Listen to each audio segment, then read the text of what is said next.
from profit, the part of amount is taken and it will be retrieved as a capital. That is bonus issue of shares. Okay, so what is the effect of this kind of an activity, bonus issue?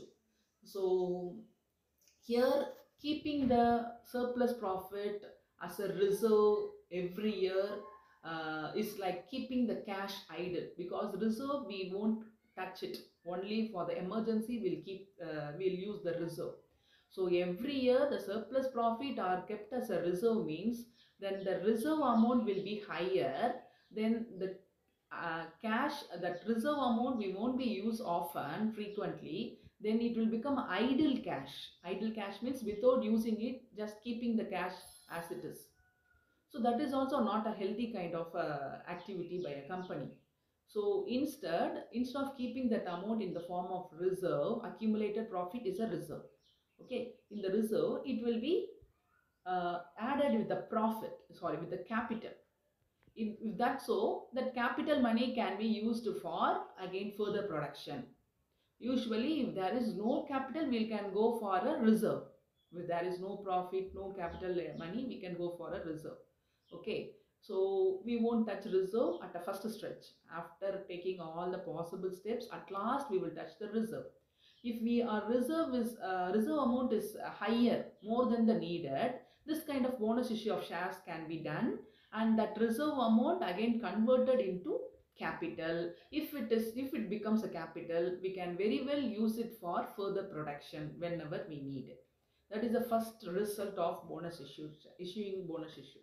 Second one, there is two form of a capital: issued capital, paid up capital.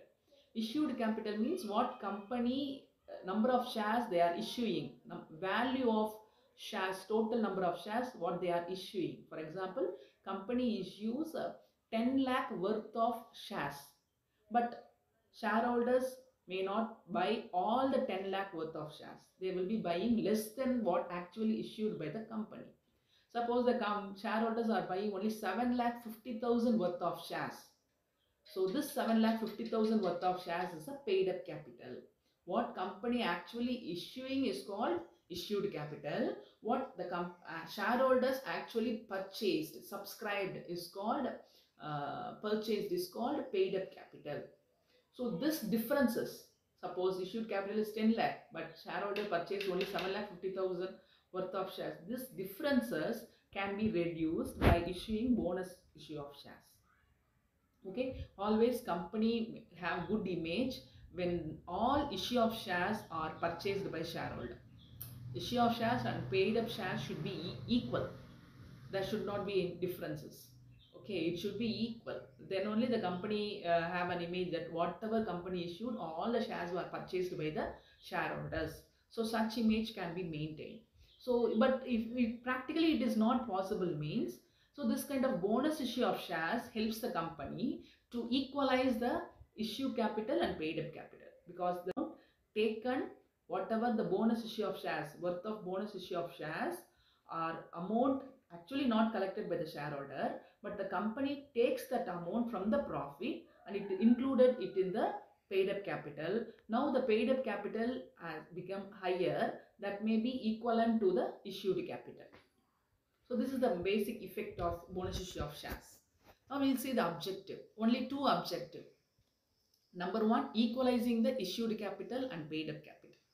Okay, so that is very, very important to maintain the company's image.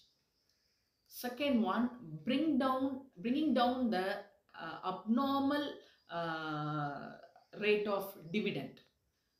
Suppose this year 10% dividend means next year minimum at least 12% they have to issue. Okay, that also okay. And next forthcoming year 15% of dividend. So likewise dividend keeps on increasing. So we have to keep some full stop. Okay, so because surplus profit are earned means obviously shareholders expects more dividend. So if they give more dividend year by year, that dividend rate becomes higher.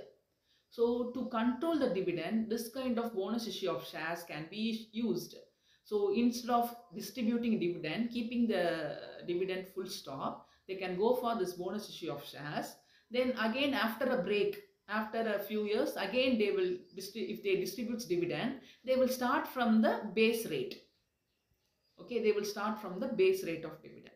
So this is a kind of a tool which controls bonus dividend, high rate of dividend. That's it. This is the meaning, and we discussed effects. Also, we discussed objectives. Thank you.